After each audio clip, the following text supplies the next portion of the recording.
Seyyanet verilsin, adalet sağlansın.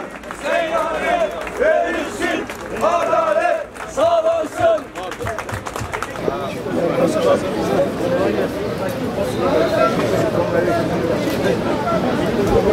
Evet.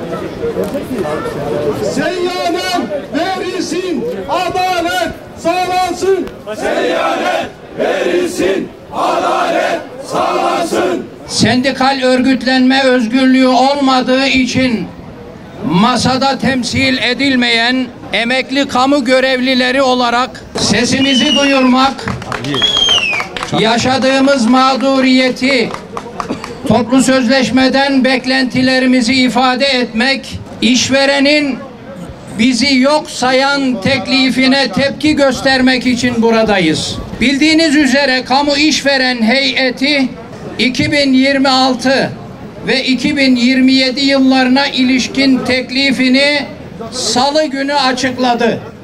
Genel Başkanımızın da ifade ettiği gibi bu teklifin akılla, hakkaniyetle, adaletle, memurun ve emeklinin gerçekleriyle ilgisi, alakası yoktur. Bu teklifte emeklilerin kayıplarını telafi edecek iyileştirme yok. Cumhurbaşkanımızın sözünü gerçeğe dönüştürecek seyyanen ödemenin emekliliğe yansıtılması yok. Taban aylığa zam, refah payı yok. Kısacası bu teklifte emekliler yok. Bu teklifin emekli hanesi bomboş. Bu yüzden işverenin bu teklifi bizim için yok hükmündedir.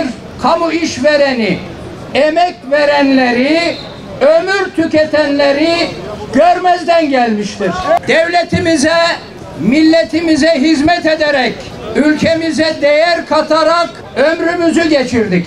Emekli olmak, ay sonu hesabı yapmadan, ekonomik kaygılardan uzak, huzur içinde yaşamak demektir. Ama bugün görev ve emekli aylığı arasındaki bağ kopmuş, emekli yokluğa, açlığa, sefalete mahkum edilmiştir. Kamu işvereni bu gerçeğe gözünü kapatmış, emekliyi yok saymış, haksız, hakkaniyetsiz bir teklif sunmuştur. Biz emekliler olarak hakkımızın gözetilmediği bu teklife hayır diyoruz. Alın terimizin karşılığı olan aylıklarımız en temel ihtiyaçlarımızı bile karşılayamaz hale geldi. Artık sabrımız tükendi, bıçak kemiğe dayandı, geçim derdimiz boyumuzu aştı. Açız aç! Görev aylığı ile emekli aylığı arasındaki oran %45'e geriledi. Emeklilere yansıtılmayan 8.077 TL'lik seyyanen zam bugün 18.600 TL'ye çıktı. Bu rakam bize yansıtılmadığı için bugün açlık sınırının çok altında yaşamak zorunda kalıyoruz. İşveren heyeti haksızlığı görmüyor ya da görmezden geliyor. Bu yüzden taban aylığa artış verip emeklileri rahatlatma yoluna gitmiyor. Verilmeyen seyyanen zamla bugün neredeyse bir emekli aylığı elimizden alınıyor. Memur Sen Genel Başkanımız emeklilerin haklarını savunmak için mücadele verirken işveren tarafı emeklileri kapsam dışında tutarak tekliflerimizi yok sayıyor.